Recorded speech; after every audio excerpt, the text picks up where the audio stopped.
Assalamualaikum dan selamat pagi. Berita Pagi Sarawak edisi Sabtu 24 Oktober bersama saya Muhammad Azizi Rahim.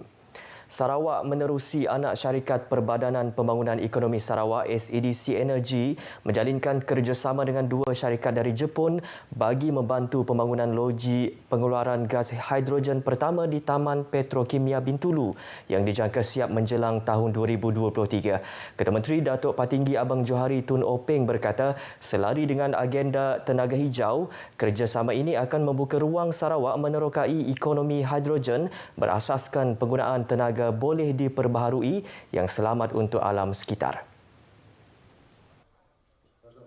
Jelas Ketua Menteri, penggunaan bahan bakar fosil tidak hanya menjadi punca utama pengeluaran gas karbon, malah pendorong kepada peningkatan kos sara hidup di seluruh dunia. Tambah beliau, kekayaan pelbagai sumber semula jadi, terutamanya bekalan air di empangan yang terdapat di negeri ini, membolehkan Sarawak mengeluarkan bekalan gas hidrogen secara mampan dalam jangka masa panjang. Beliau yakin pembangunan loji pengeluaran gas hidrogen ini juga berpotensi menjadi antara penyumbang kepada keluaran dalam negeri kasar di Sarawak selain menyediakan peluang pekerjaan kepada rakyat tempatan. Ketua Menteri berucap semasa menyempurnakan majlis menandatangani Memorandum Persefahaman MOU secara maya antara SEDC Energy, Sumitomo Corporation dan INEOS Corporation yang berperanan penting dalam kajian tekno-komersial untuk pembangunan loji pengeluaran gas hidrogen di Taman Petrokimia Bintulu. SEDC Energy diwakili oleh Pengurus Besar SEDC Abdul Hadi Dato' Abdul Kadir dan Ketua Pegawai Eksekutif SEDC Energy Robert Hardin, manakala rakan-rakan strategik dari Jepun diwakili Pengurus Besar Bahagian Tenaga Sumitomo Corporation Haji Memori dan Pegawai Eksekutif Pengurusan INEOS Corporation Miyata Tomohide. Sarawak menubuhkan satu jawatan kuasa mengenai implikasi kekurangan tenaga kerja asing terutama dalam sektor pembinaan yang melaksanakan projek-projek utama di negeri ini. Ketua Menteri Datuk Patinggi Abang Johari Tun Openg memberitahu jawatan kuasa itu bagi mengatasi kekurangan tenaga kerja asing dalam sektor pembinaan. Assalamualaikum, selamat pagi.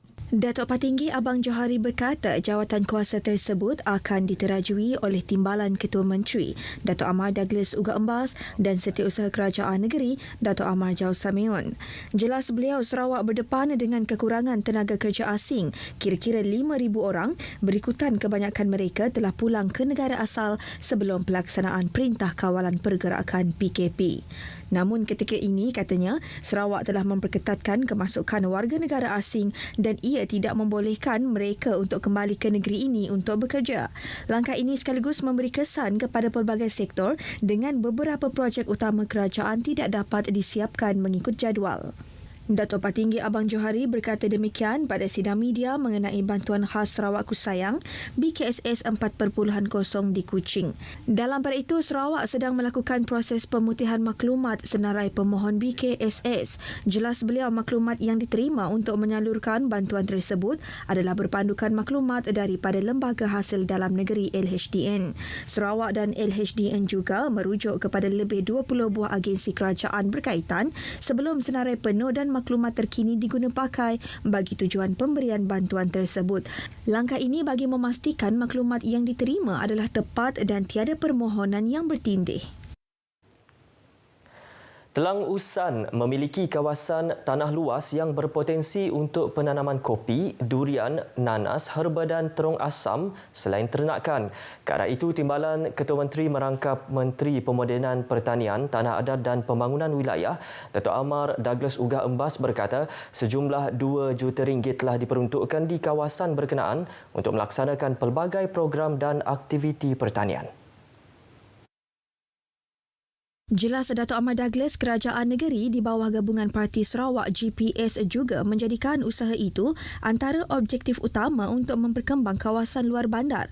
Katanya Lembaga Pembangunan Tanah Tinggi HDA dibuat berdasarkan keprihatinan kerajaan dengan peruntukan kira-kira RM1.5 bilion bagi melaksanakan infrastruktur asas. Beliau turut menasihati penduduk di Telang Usan untuk memulakan pertanian seperti kopi, durian, nanas dan herba yang mempunyai permintaan besar di pasaran. Timbalan Ketua Menteri berucap demikian pada Majlis Penangguhan Program Jangkauan Komuniti Pertanian Agrikop Jabatan Pertanian Bahagian Miri di Balai Raya Kampung Long Loyang Baram. Pada majlis itu, beliau mengumumkan peruntukan tambahan RM500,000 selain bantuan RM40,000 untuk jawatan kuasa, keselamatan dan kemajuan kampung tersebut dan Biro Wanita. Sarawak mahu jawatan kuasa khas status kewarganegaraan di bawah perkara 15A peringkat negeri Sarawak dan pasukan petugas khas bagi membantu menyelesaikan kes pribumi tanpa dokumen pengenalan diri diteruskan kembali. Justru itu, Menteri Kebajikan, Kesejahteraan Komuniti, Wanita, Keluarga dan Pembangunan Kanak-kanak, Datuk Seri Fatimah Abdullah memohon Kementerian Dalam Negeri KDN mempertimbang semula perkara tersebut. Jawatan kuasa khas kewarganegaraan di bawah perkara 15A telah ditubuhkan pada Ogos 2016 dan pada Julai 2019, KDN telah memutuskan untuk tidak meneruskan jawatan kuasa tersebut. Ia berikutan pengenalan prosedur operasi standard baharu yang memaklumkan bahawa proses kelulusan permohonan kewarganegaraan akan diselesaikan dalam tempoh setahun dari tarikh permohonan. Manakala pasukan petugas khas bagi menyelesaikan kes pribumi tanpa dokumen pengenalan diri yang ditubuhkan pada tahun 2017 juga telah dihentikan tahun lepas. Datuk Seri Fatimah memaklumkan bahawa permohonan rasmi untuk perkara tersebut akan dikemukakan kepada KDN menerusi surat dalam masa terdekat dan pertemuan rasmi akan dirancang mengikut perkembangan semasa pandemik COVID-19. Menurut Datuk Seri Fatimah, antara punca yang dikenal pasti berhubung masalah status kewarganegaraan dan tiada dokumen pengenalan diri dalam kalangan kira-kira 3,000 individu di Sarawak ialah proses pendaftaran kelahiran kanak-kanak yang tidak teratur, kelahiran berlaku sebelum perkahwinan dan pasangan yang tidak mendaftar perkahwinan atau bersekedudukan. Beliau bercakap dalam sidang media selepas mesyuarat bersama Jabatan Pendaftaran Negara Sarawak di Kuching. Dalam sidang media sama, Menteri Kebajikan, Kesejahteraan Komuniti, Wanita, Keluarga dan Pembangunan Kanak-kanak, Datuk Seri Fatimah Abdullah berkata, borang permohonan bantuan ibu bersalin BIB akan turut ditempatkan di Pejabat Jabatan Pendaftaran Negara JPN di seluruh negeri bermula November depan. Borang permohonan bantuan berkenaan juga boleh didapati di 52 pejabat JPN bahagian dan daerah JPN. Jelas Datuk Seri Fatimah Abdullah, penempatan borang BIB di pejabat JPN adalah bagi memudahkan pemohon mendapatkan borang tersebut dengan mudah semasa membuat pendaftaran kelahiran anak. Beliau juga mendedahkan bahawa borang untuk Dana Endowment Sarawak EFS turut diedarkan di pejabat JPN. Bantuan ibu bersalin mula diperkenalkan tahun ini dengan peruntukan RM18 juta dengan bantuan RM450 bagi setiap penerima.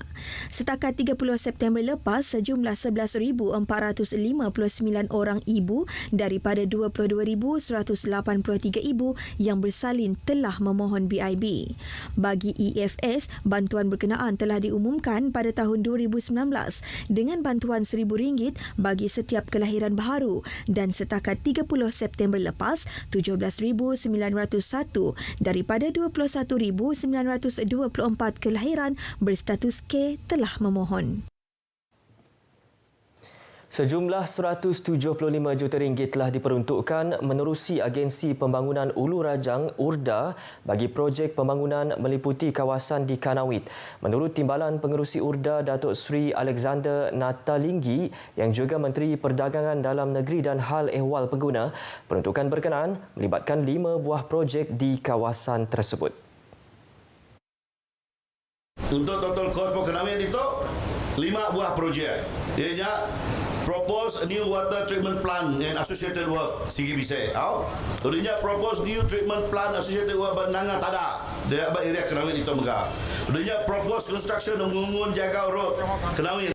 Beliau menjelaskan dua projek lagi iaitu pembinaan jambatan Sungai Macan yang kini dalam pelaksanaan termasuk naik taraf jalan sepanjang 9.5 km serta pembinaan jalan germai sepanjang 10 km.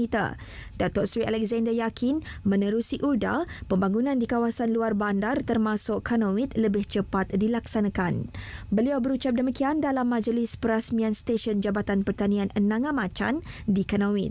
URDA ditubuhkan tahun 2017 oleh Ketua Menteri Datuk Patinggi Abang Johari Tun Openg bagi mempercepat pembangunan di kawasan luar bandar. Kerajaan komited memperkenalkan dasar baharu bagi pendigitalan sektor awam. Setiausaha Persekutuan Negeri Sarawak Datuk Muhammad Shahabuddin Omar memberitahu dasar ini termasuk membina kepimpinan jabatan yang menyokong inisiatif pendigitalan selain mempertingkat kemahiran digital modal insan sektor awam serta pembudayaan dalam organisasi. Shahabuddin Omar berkata komitmen ini terbukti dengan kedudukan Malaysia berada di tangga ke-47 berdasarkan Indeks Pembangunan E-Kerajaan pada tahun 2020 dalam usaha pendigitalan dan penambahbaikan perkhidmatan. Katanya ia merangkumi mengenal pasti keperluan dan memperkemas semula perkhidmatan yang ditawarkan. Justeru beliau menyeru penjawat awam khususnya di Sarawak bersama-sama memajukan diri selari dengan keperluan perkembangan semasa bagi memastikan usaha pendigitalan sektor awam ini berjaya. Shahabuddin berkata demikian pada pertandingan mencipta video pendek bersempena Minggu Inovasi Perkhidmatan Awam Sarawak 2020 yang diadakan di Intan Kampus Wilayah Sarawak. Pada pertandingan tersebut, kumpulan dari Jabatan Pendaftaran Negara Negeri Sarawak, Muncul Johan, berjaya membawa pulang RM2,000 menewaskan 8 kumpulan lain. Manakala tempat kedua dan ketiga masing-masing dimenangi oleh kumpulan dari Kolej Matrikulasi Sarawak dan Regimen Askar Wataniah. Turut hadir Pengarah Wilayah Intan Sarawak, Muhammad Anwar Dihajani. Kes positif COVID-19 meningkat kepada 772 kes selepas merekodkan 2 kes baharu semalam. Jawatan Kuasa Pengurusan Bencana Negeri JPBN Sarawak dalam kenyataan berkata 2 kes baharu itu dikesan di daerah Kuching. Kes ke-771 merupakan seorang lelaki warga negara tempatan yang bekerja sebagai penjual kuih di Kuching telah menjalani saringan kendiri di sebuah hospital swasta pada 22 Oktober kerana mengalami kesukaran untuk tidur. Kes ini tidak mempunyai sejarah perjalanan ke luar negara atau melawat kawasan berisiko tinggi jangkitan COVID-19. Sementara itu, kes ke-772 merupakan seorang wanita warga negara China yang menjalani saringan di sebuah hospital swasta di Kuching kerana ingin pulang ke negara asal. Kes telah menjalani ujian saringan pada 22 Oktober dan keputusan ujian telah mendapati kes positif pada hari yang sama. Kes-kes ini dikategorikan sebagai kes jangkitan tempatan berdasarkan sejarah awal pergerakan kes. Turut dimaklumkan daerah Lubuk Antu kini berstatus hijau daripada status kuning selepas tiada kes dilaporkan dalam tempoh 14 hari yang lepas. Sekian Berita Pagi Sarawak. Saya Muhammad Azizi Rahim. Selamat berhujung minggu dan jumpa lagi.